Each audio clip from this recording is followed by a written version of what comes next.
The triplets hadn't made a sound in 6 months. Not a word, not a laugh, not a cry. Silent.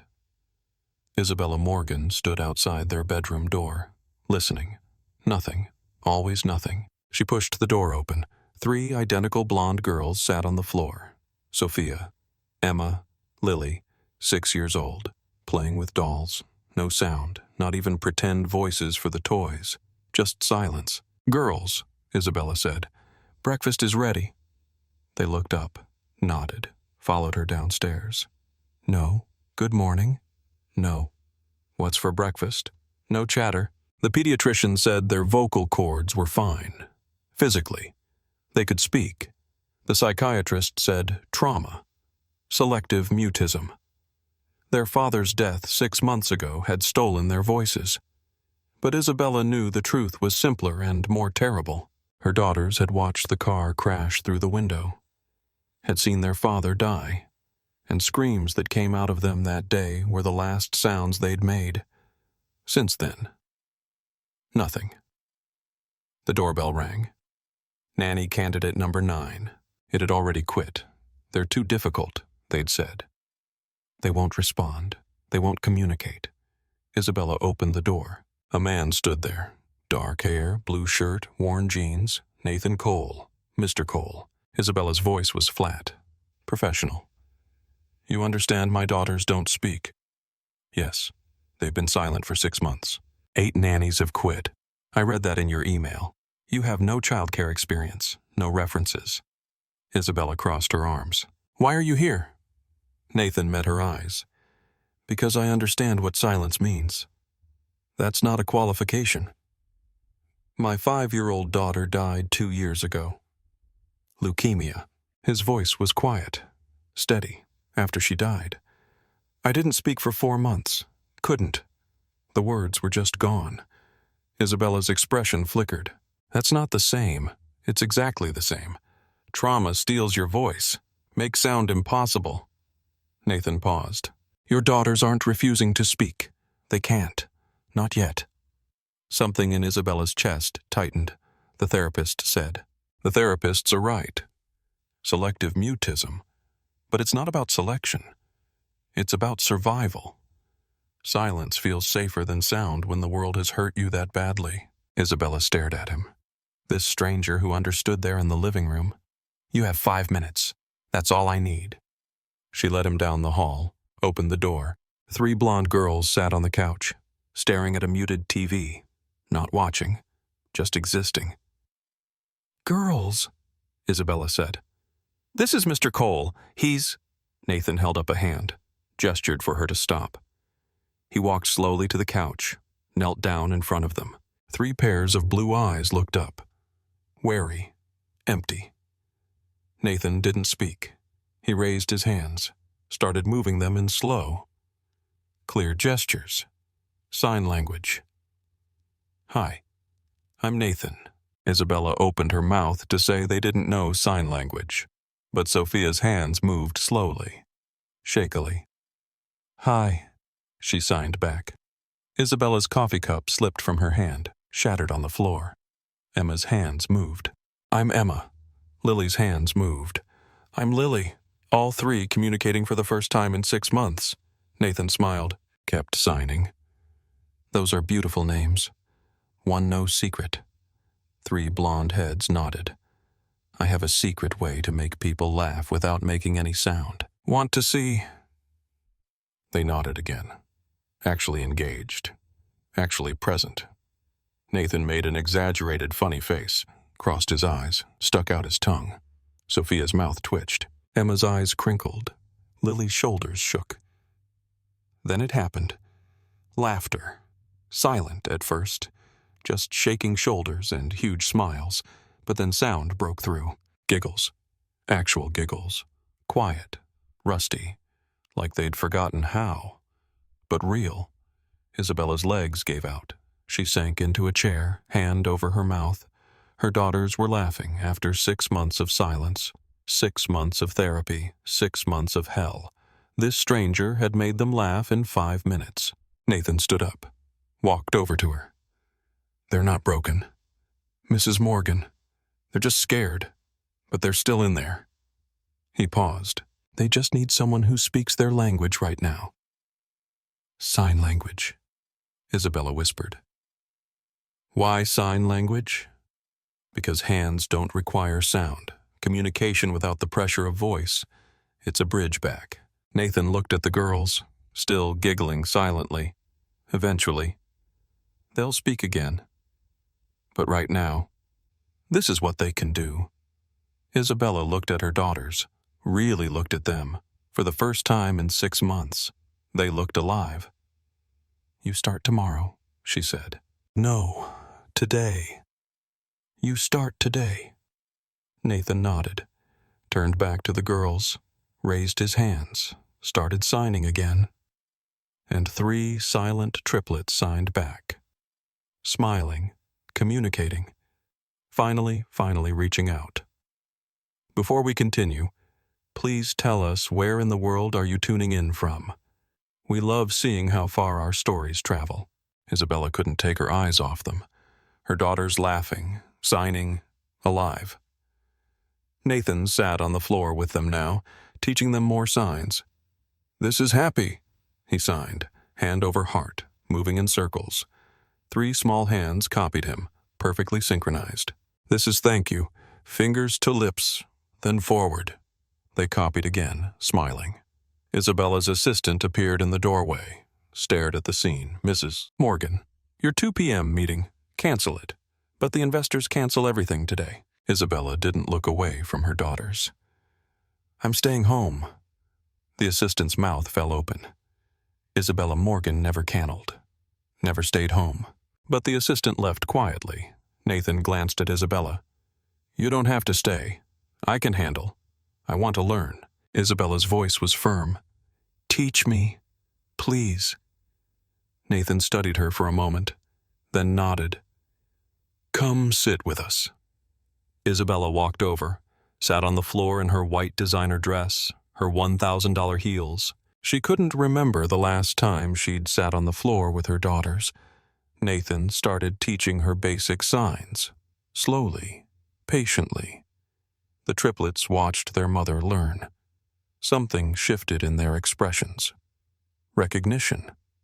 Connection. By the end of the hour, all 4 of them were signing together, 2 years earlier. Nathan Cole had stood in a hospital room, watching his daughter die.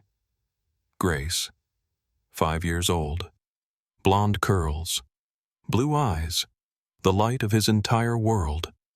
Leukemia had taken her piece by piece, month by month, until there was nothing left but a small body in a big bed. His wife Sarah stood next to him, silent, destroyed. We should say goodbye, the doctor said gently. Nathan couldn't speak, couldn't form words. He held Grace's hand, felt it go cold, and something inside him broke so completely he couldn't find his way back. For 4 months after he didn't speak, not a word. Sarah had tried everything. Therapy, medication, begging. Nothing worked. I can't do this, she'd finally said. I can't watch you disappear, too. I lost Grace. I can't lose you both. She'd left, filed for divorce, moved across the country. Nathan didn't blame her, didn't fight it. He was too lost in his own silence. It was his mother who finally reached him. She come over one day, sat next to him, didn't speak, just raised her hands, started signing. You're still here. Grace would want you to live. Nathan had stared at her. I taught you sign language when you were a boy. She signed because I wanted you to communicate with your deaf grandfather. Now I'm asking you to use it again to reach me. Even if you can't speak, and Nathan's hand had moved for the first time in 4 months. I miss her. He signed. I know. His mother signed back. But she's not gone. She's in your heart, in your hands, in everything you do next. Slowly through signing, Nathan had found his way back to words. It took months, but he learned something important.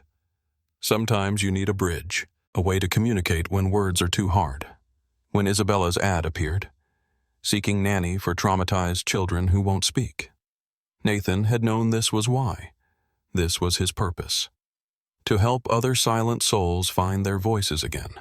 1 year earlier, Isabella Morgan had been a different person. CEO of a billion-dollar tech company. Powerful, successful, in control. Her husband David was her partner in everything. Business, life, raising their triplet daughters. He wasn't CEO material himself. He was a high school teacher. History. Patient. Kind. The perfect balance to Isabella's intensity. "You conquer the world," he'd say. "I'll make sure we have a home to come back to." It worked perfectly until the day the brakes failed. David was driving home from work. The girls were with Isabella at her office playing the conference room while she finished a meeting. Through the window, they saw the intersection below, saw the car, their father's car, speed through the red light, saw the truck at a broadside, saw the explosion. Isabella heard her daughter scream, ran to the window, saw the wreckage, knew immediately David was gone. The girls kept screaming. Screaming and screaming until the ambulance came, until the police arrived. Until someone gave them sedatives, and then they went silent. Completely, totally silent. The doctors said trauma. Selective mutism. They'd seen their father die. Their brains had shut down to protect them. They'll speak again. The psychiatrists promised, with time, with therapy. But 6 months passed. 8 therapists, 12 medications. Nothing worked. Isabella threw herself into work. It was the only thing she could control, the only thing that made sense until Nathan walked through her door and everything changed, 3 days into the job. Nathan arrived at 7:00 a.m. Isabella opened the door. She looked different. Hair down, jeans, no makeup. "You're early," she said. "Wanted to make breakfast. If that's okay." "You don't have to. I want to." Isabella stepped aside. Let him in. The triplets were already awake, sitting at the kitchen table, silent, waiting. When they saw Nathan, their faces lit up. 3 pairs of hands flew up. "Good morning, Nathan," he signed back. "Good morning. Beautiful girls. Pancakes today." Enthusiastic nodding. Isabella watched from the doorway. Something aching in her chest. Her daughters had never been this animated with her. "Coffee?" Nathan asked, speaking this time to Isabella. "Please." She sat at the table. The triplets looked at her uncertain. Nathan signed to them. "Show your mom what we learned yesterday." Sophia signed first. "I love you." "Mommy?" Isabella's eyes filled with tears. Emma signed next. "You're pretty." Lily signed last. "Thank you for Mr. Nathan." Isabella pressed her hands to her face, trying not to cry. Nathan handed her coffee, squeezed her shoulder gently. "They've been wanting to tell you," he said quietly. "They just didn't know how." "I didn't know how to reach them," Isabella whispered. "I've been so focused on work, on surviving, I forgot how to be their mother." "You didn't forget. You were surviving. That's what we all do after trauma." Nathan paused. "But now you can learn. We'll all learn together over the next 2 weeks." Something shifted in the Morgan household. Nathan came every day, taught the girls, taught Isabella. Slowly, the triplets started making sounds again. Small ones at first, hums, sighs, giggles, then single words, whispered, hesitant. "Yes. No. Please." Nathan celebrated every sound like a miracle. Isabella started coming home earlier, skipping meetings, canceling business trips. Her board was worried. Her assistant was confused. But Isabella didn't care. For the first time in 6 months, her daughters were coming back to life and she refused to miss it. One evening, Nathan stayed late. The girls had fallen asleep on the couch. Isabella and Nathan sat in the kitchen, coffee between them. "Thank you," Isabella said, "for everything you've done." "I'm just doing my job." "No, you're doing more than that." She looked at him. Really looked. You brought my daughters back. They brought themselves back. I just gave them a bridge. Sign language. Communication. Connection. Proof that they could reach out without fear. Nathan sipped his coffee. Trauma makes you believe you're alone. That no one understands. Sign language showed them they weren't alone. Is that how you felt after your daughter died? Nathan was quiet for a long moment. Yes. Completely alone. Even with my wife there. Especially with my wife there. She left. She couldn't handle my silence. I don't blame her. Grief is lonely even when you're together. I understand that Isabella's voice was soft. My husband David. He was amazing. But after he died, I threw myself into work, used it as a shield, and my daughters paid the price. You survived. That's what mattered. But they needed more than survival. They needed their mother. Isabella's eyes filled, and I wasn't there. You're here now. That's what counts. They sat in comfortable silence, the kind that comes from shared understanding. Can I ask you something? Isabella said. Anything. Why take this job? You were a psychologist. You had a career. Nathan looked down at his coffee. After Grace died, I couldn't go back. Couldn't help other parents save their children when I couldn't save my own. So, you became a nanny. I became whatever would help me survive. Handyman, dog walker, delivery driver. He smiled sadly. Then I saw your ad and I knew this was why I survived. To help your daughters find their voices again. You really believe that Grace's death had a purpose. I have to. Otherwise, it's just senseless pain. Nathan met her eyes. But if her death taught me how to help your daughters live, then maybe there's meaning in it. Isabella reached across the table, took his hand. Thank you, she whispered, for choosing us. For weeks in, the triplets spoke their first full sentences. It was a Saturday morning.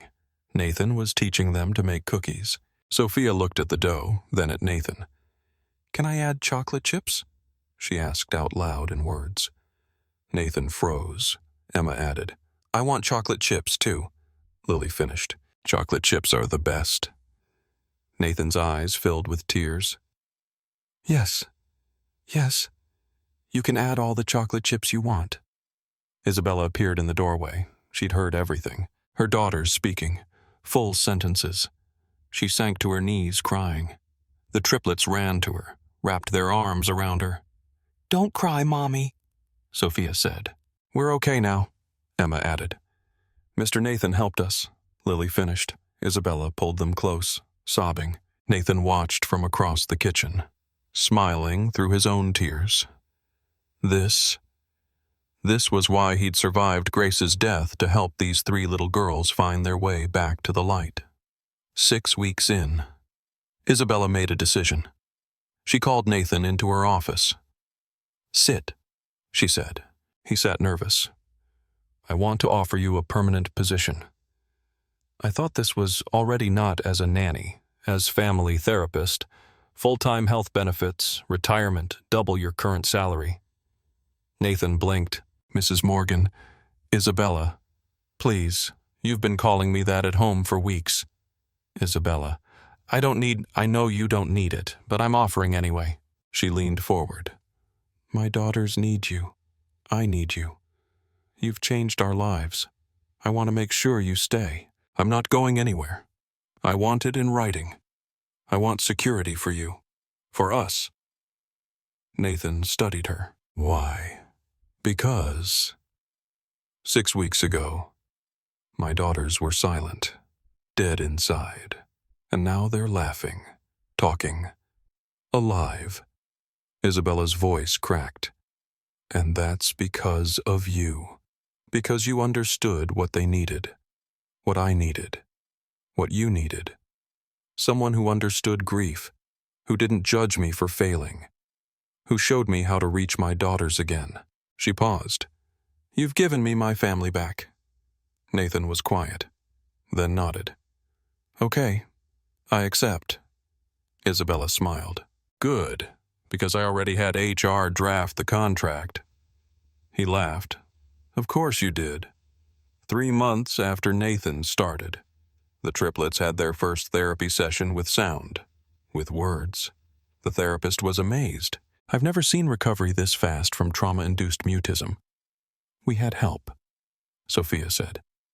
Mr. Nathan helped us, Emma added. He taught us it was okay to be silent and okay to speak, Lily finished. The therapist looked at Isabella. Whatever you're doing, keep doing it. In the waiting room, Nathan sat with Isabella. You did it, she said. You saved them. We did it. You learned sign language. You showed up. You fought for them. I was a terrible mother for 6 months. You were a grieving widow trying to survive. Nathan took her hand. Cut yourself some slack. Isabella looked at their joined hands. When had that started happening? The casual touches, the comfortable silences. When had Nathan stopped being the nanny and started being something else? Nathan. She started. Isabella, he said at the same time. They both stopped, laughed. You first, Nathan said. I just wanted to say you've become important to us. To me. Isabella's voice was soft. I don't know how to. I'm not good at this. At what feelings? Connection. Letting people in. She took a breath. But you've been here for 3 months, and you're not just an Annie anymore. You're family and I. The therapy door opened. The triplets ran out. Mommy, Dr. Sarah says, we're doing great. The moment broke. But Nathan squeezed Isabella's hand before letting go. Later, he mouthed. She nodded. That evening, after the girls were asleep, Isabella found Nathan on the back porch. Hi, she said. Hi. About earlier. You don't have to explain. I want to. Isabella sat next to him. David died a year ago, and for that year, I've been frozen, just surviving, just working, just existing. That's normal. But now you're here, and the girls are healing, and I'm starting to feel things again. She looked at him. Scary things, good things. Nathan met her eyes. I feel them. Too. You do. Isabella. You're brilliant, strong, an amazing mother. How could I not? I'm a mess. I work too much. I forgot how to connect with my own daughters. You're human. You're grieving and you're trying. Nathan took her hand. That's all any of us can do. I'm scared, Isabel admitted. Scared of losing someone again. Scared of letting you in and having you leave. I'm not leaving. How do you know? Because I've already lost everything once. And I survived. And I found something worth staying for. He squeezed her hand. You, the girls, this family we're building. Isabella felt tears slip down her face. I don't know how to do this. How to love again. We'll figure it out together. Slowly. No pressure. Slowly. Isabella repeated. I can do slowly. Nathan smiled. Good. Because I'm not going anywhere. 6 months after Nathan started, Isabella threw the girls a birthday party. 7 years old. So much had changed in half a year. The triplets ran around the backyard laughing, screaming, making all the noise they'd been silent for. Friends from school came, other parents. Everyone commented on how happy the girls seemed. They're different, one mother said to Isabella. What changed? Isabella looked at Nathan, teaching the kids a game in the yard. We found the right help, she said simply. That night, after everyone left, the triplets made Nathan a card. Thank you for helping us find our voices. We love you, Sophia, Emma, Lily. Nathan couldn't stop crying. You 3 are my heroes, he said, signing and speaking. So brave, so strong. You're our hero, Sophia said. You saved us, Emma added. Can you stay forever? Lily asked. Nathan looked at Isabella. She nodded. Yes, he said. I'm staying forever. 1 year after Nathan started, Isabella made another decision. She stepped down as CEO. Her board was shocked. Her investors were furious. But Isabella didn't care. "I have a new priority," she told them. "My family, my daughters, my life." She stayed on as consultant part-time, flexible hours, and started a nonprofit for families dealing with trauma for children who'd lost their voices. Nathan ran it with her. They called it Grace's Bridge, after Nathan's daughter, a place where silent children could find their way back. 1 year and 3 months after Nathan started on a quiet Sunday morning, he and Isabella sat on the back porch. The triplets were still asleep. "I need to tell you something," Isabella said. "Okay, I love you." Nathan turned to her. "What I love you? I've loved you for months, but I was too scared to say it." Isabella took his hand. "But life is too short to be scared. David taught me that. Grace taught you that. So I'm saying it. I love you." Nathan pulled her close. "I love you. Too much." They kissed, soft, certain, full of promise. But the next morning, everything changed. Isabella's phone rang at 6:00 a.m. Her lawyer, Victor. "We have a problem." Isabella sat up in bed. "What kind of problem?" "Marcus filed a lawsuit. He's claiming you're mentally unfit to run the company. Says you're stepping down as CEO proves instability. He wants the board to remove you entirely."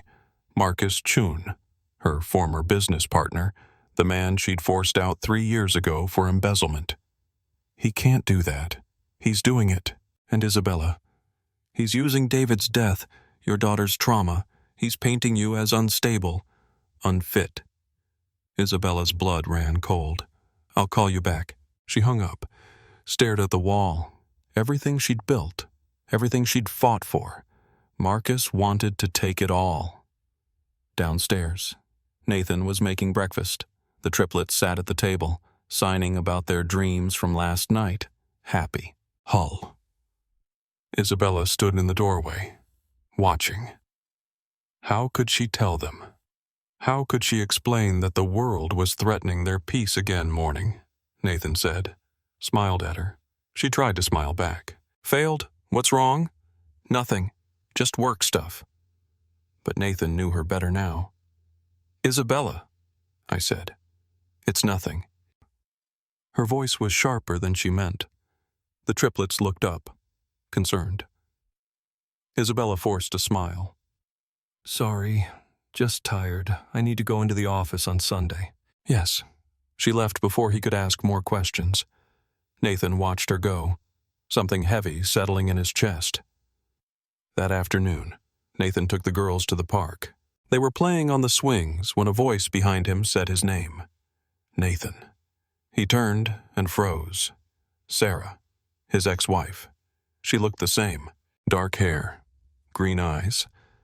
The face he'd woken up next to for 7 years. "What are you doing here? I heard you were in the city. Wanted to see you." "How did you know where your mother told me?" "I called her." Sarah stepped closer. "You look good. Happy." "I am happy. I heard you're working as a nanny now." Her tone was careful, neutral for a CEO with triplet daughters. "Yes. And you're dating her." Nathan's jaw tightened. "That's none of your business." "You moved on fast. It's been 2 years. "Sarah, Grace has only been gone 2 years. Sarah's voice cracked. "And you're already playing daddy to someone else's kids." The words hit like a punch. "Don't," Nathan said, voice low, dangerous. "Don't do that. I'm not doing anything. I'm just saying.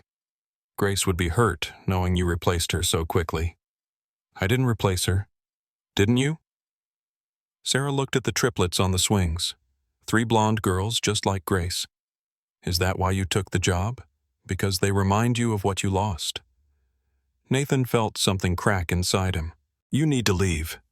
"Nathan? Now, before I say something I regret." Sarah stared at him, then nodded. "I'm staying at the Marriott downtown, room 412 if you want to talk." She walked away. Nathan stood there, shaking on the swings. Sophia was watching him, concerned. She signed asterisk. Are you okay? Asterisk.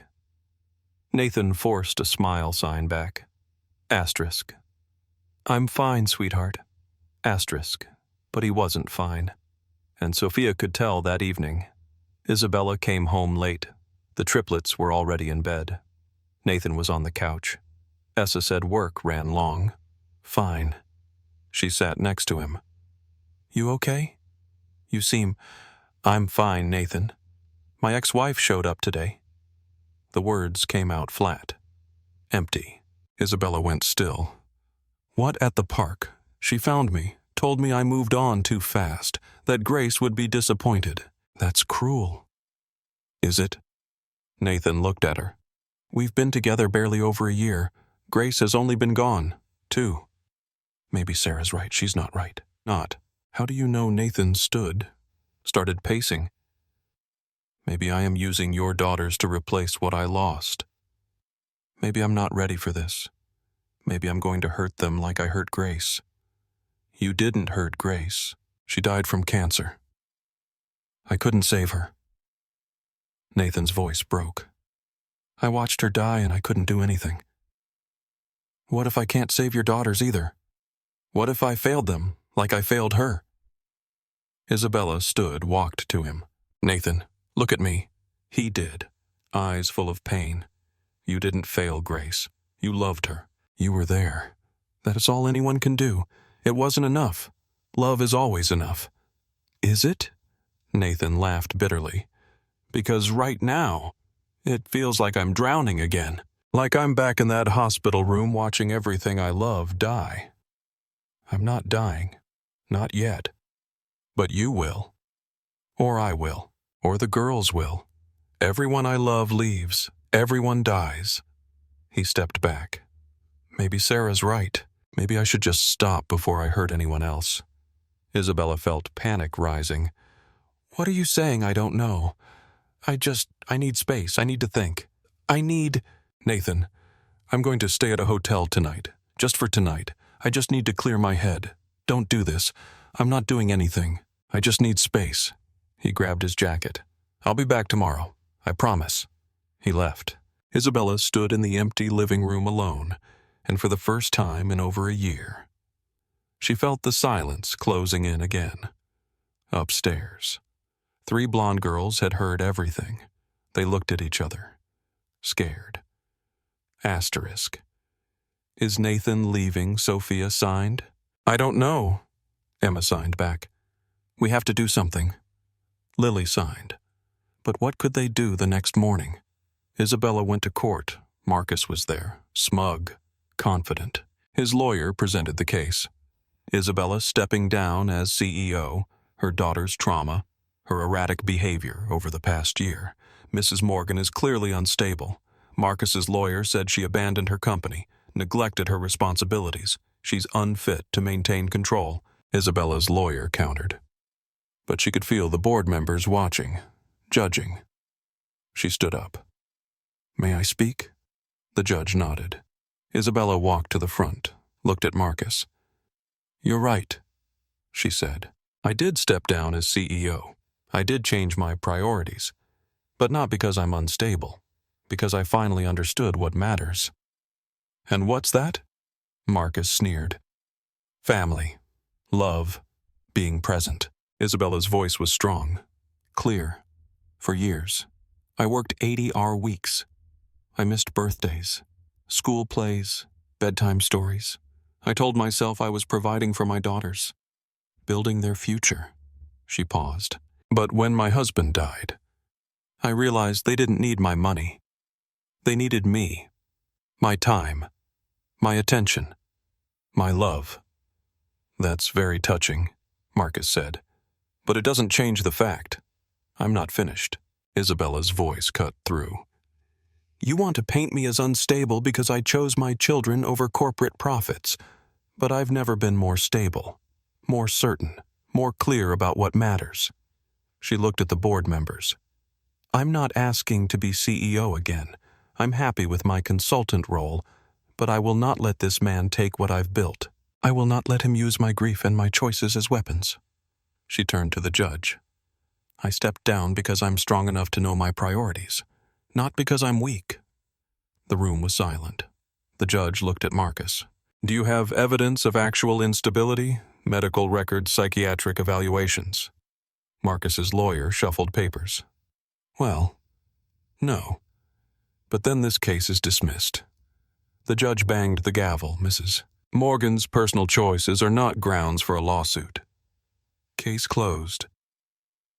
Isabella felt her legs almost give out. She'd won. But when she walked out of the courthouse, Nathan wasn't there. He promised to come to support her. But he wasn't there. Nathan sat in his hotel room staring at the wall. Sarah had called twice.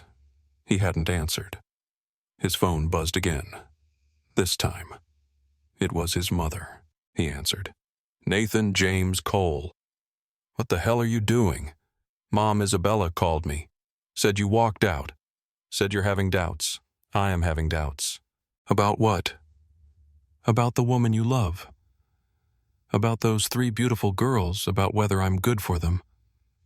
Nathan's voice cracked. "What if I hurt them? What if I'm not enough, Nathan? Listen to me." His mother's voice was firm. "Grace died. That was tragic, horrible, unfair. But it wasn't your fault. And it doesn't mean you don't deserve to be happy again," Sarah said. "Sarah is hurt and jealous and lashing out. Don't let her poison what you've built." "But what if she's right? What if I moved on too fast? There's no timeline for grief." "Nathan, you know that. You spent 4 months silent. You suffered. You mourned, and then you found a reason to live again. That's not betrayal. That's survival." Nathan felt tears slip down his face. "I'm scared. Mom, I'm so scared. I know, baby. But being scared is okay. Running away isn't. What if I lose them? 2. What if you don't? What if you get 50 more years? Would you give up 50 years of happiness because you're scared of losing it?" Nathan closed his eyes. "No, then go home. Fight for your family. Choose love. Choose life. What if no more what ifs? Grace would want you to be happy. She loved you. She'd want you to love again." Nathan sobbed. "I miss her so much." "I know. And you always will. But Nathan, she's gone. And Isabella and those girls are alive right now waiting for you." Nathan wiped his eyes. "You're right. I know I'm right. I'm your mother. Now get off this phone and go home." He grabbed his keys. When Isabella got home from court, the house was empty, silent. She walked upstairs. The triplets' room was dark. She pushed open the door. 3 blonde girls sat on the floor, in the dark, not playing, not moving, just sitting, silent. Isabella's heart stopped. Girls? They didn't respond. Girls? What's wrong? Sophia finally looked up. Signed asterisk. Is Nathan leaving number sweetheart? He just needed some space. That's what Daddy said. Emma signed asterisk. Before he died. He said he needed space, and then he never came back. Asterisk. Isabella felt like she'd been stabbed. Nathan's coming back. Asterisk. Are you sure? Asterisk Lily signed. Because we can't lose another daddy. We can't. Asterisk Isabella sank to the floor. Pulled all 3 girls into her arms. I promise. Nathan's coming back. He loves you. He loves us. He's just scared. We're scared, too. Sophia signed asterisk. But we didn't leave. I know. Baby, I know.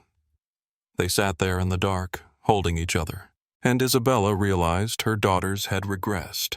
Stopped making sounds again because of the stress. Because of the fear. She had to fix this. Had to reach Nathan. Had to save their family. She grabbed her phone. Called Nathan. No answer. She called again and again. Finally. He answered. Isabella. The girl stopped talking again. Her voice was shaking. They're terrified you're leaving. They're sitting in the dark. Silent. Just like 6 months ago. She heard Nathan's breath catch. What? You leaving triggered them. They think you're abandoning them like David did. I'm not. Then come home right now. Come home. Please, they need you. I need you. I'm already on my way. I left 10 minutes ago. I'm sorry, I'm so sorry. Just get here fast. Isabella hung up, looked at her daughters. He's coming home right now, I promise.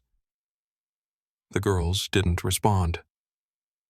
15 minutes later, the front door opened. Nathan ran up the stairs, burst into the room. Girls, he said, breathless. I'm here. I'm sorry. I'm so sorry. 3 blonde heads looked up. Nathan knelt down, started signing. Asterisk. I got scared. I thought I wasn't good enough for you. I thought I'd hurt you. So I ran away. Asterisk. He took a shaky breath. But running away was what hurt you. And I'm sorry. I'm so sorry. Asterisk. Sophia signed. Are you leaving, asterisk? No, never. I promise. Promises can break. Emma signed asterisk. Daddy promised he'd come home. Asterisk. Your first daddy didn't break his promise on purpose. Nathan signed asterisk, he died. That wasn't his choice. But I'm choosing to stay every day for the rest of my life. I'm choosing you 3 and your mom forever. Asterisk. Asterisk, where if you change your mind, asterisk. Lily signed asterisk. I won't. One know how I know, asterisk. 3 heads nodded. Asterisk, because you 3 saved my life when my daughter died. I wanted to die too. I stopped talking, stopped living, but then I met you, and you showed me that life can be beautiful again, that love can come back. You saved me. Asterisk. Nathan felt tears streaming down his face. Asterisk. So I'm not leaving because where would I go? You're my home. All of you. Asterisk. Sophia stood up, walked to him, wrapped her arms around his neck. Then Emma. Then Lily. All 3 holding him. Crying silently. Isabella watched from the doorway, her own tears falling. Finally. Sophia pulled back, looked at Nathan, and spoke out loud. We love you. Daddy Nathan? Emma added. Please don't leave us again. Lily finished. We need you. Nathan pulled them close. I'm never leaving, I promise, no matter how scared I get, no matter what happens. I'm staying. Isabella walked over, knelt down, wrapped her arms around all of them. We're a family, she said. All of us. And families don't give up on each other. Nathan looked at her. I'm sorry for running, for doubting, for stop. Isabella cupped his face. We all get scared, but we came back to each other. That's what matters. I love you, Nathan whispered. I love you, too. They kissed the triplets between them, holding them together. That night, after the girls finally fell asleep, Nathan and Isabella sat on the back porch. I talked to Sarah. Nathan said, told her to leave me alone, that Grace will always be part of me. But I'm allowed to live, to love again. How did she take it? She cried, apologized, said she was jealous that seeing me happy made her realize she's not. Do you think she'll leave us alone now? Yes, she's going back to California tomorrow. Isabella took his hand in the lawsuit. What lawsuit, Marcus? He tried to take the company. Said I was unstable and judge threw it out. Said my personal choices aren't grounds for a lawsuit. Isabella smiled. I won. Of course you did. You're Isabella Morgan. You always win. Not always. But when it matters, yes. They sat in comfortable silence. I'm sorry I doubted us, Nathan said finally. I got scared and I ran. I get it. Trauma makes us run, makes us doubt, makes us push away good things because we're scared of losing them. But we can't do that again. The girls can't handle it. I know. Isabella squeezed his hand. Next time we get scared. We talk, we fight, we work through it, but we don't run, Deal. Promise. Promise. They kissed again, this time certain of forever, from the window above. 3 blonde heads watched. "I knew it," Sophia whispered, from the window above. 3 blonde heads watched. "I knew it," Sophia whispered. "They're in love," Emma giggled. "Does this mean Mr. Nathan stays forever?" Lily asked. "I think it does," Sophia said. All 3 grinned. 2 years after Nathan started, they got married in the backyard. Small ceremony, close friends and family. The triplets were flower girls. All 3 wore matching dresses. When it was time for vows, Nathan signed his as he spoke them, so the girls would understand every word. "Isabella, you saved me when I was lost. Your daughters gave me purpose when I had lost mine. You are my family, my home, my forever," Isabella cried, signed back as she spoke. "Nathan, you brought my daughters back to life. You taught me how to love again, how to live again. You were everything I thought I'd lost, everything I didn't know I needed." The girls cheered, signed, "We love you," to both of them. That evening after the reception, the 5 of them sat in the living room. "Are you our daddy now?" Lily asked Nathan. "If you want me to be, we want you to be," all 3 said together. "Then I'm your daddy." Nathan pulled them close. Forever. Isabella watched her family, her daughters, her husband, 2 years ago. She'd been drowning in silence and grief. Now her home was full of laughter, of voices, of life. "Thank you," she signed an on. "For what?" He signed back. "For teaching us how to speak again. You taught me too." Nathan signed. "We all saved each other." 5 years after the accident, the triplets gave a presentation at school about selective mutism, about trauma, about healing. "We stopped talking after our dad died," Sophia explained. "We were silent for 6 months, Emma added, "until someone taught us a new way to communicate." Lily finished. "They demonstrated sign language, taught the class basic signs. Our daddy Nathan says, everyone has their own language, their own way of speaking. You just have to find what works for you." In the back of the classroom, Nathan and Isabella watched, holding hands, smiling. Their daughters, thriving, confident. "Oh, we did good," Isabella whispered. "We did great," Nathan corrected. That night at dinner, Sophia made an announcement. "I want to be a sign language teacher when I grow up. I want to be a therapist," Emma said. "For kids who can't speak. I want to help people find their voices." Lily finished. Nathan and Isabella looked at each other, tears in their eyes. "Your father would be so proud," Isabella said. "Both of your fathers." "We know," the girls said together. "They're watching. We can feel them." After the girls went to bed, Nathan and Isabella stood in their daughter's doorway, watching them sleep. 3 blonde heads on 3 pillows. "Do you ever wonder what would have happened if I hadn't seen your ad?" Nathan asked. "Every day." Isabella leaned against him. "But then I remember we were supposed to find each other. You, me, the girls. We were always supposed to be a family. Always," Nathan agreed. They turned off the light, left the door cracked, walked to their room, their home, their life, built from silence and grief and broken pieces, but somehow impossibly perfectly whole. If this story touched your heart the way it touched mine, please don't let it end here. Let it remind you kindness still matters, compassion still changes lives, and hope is never wasted.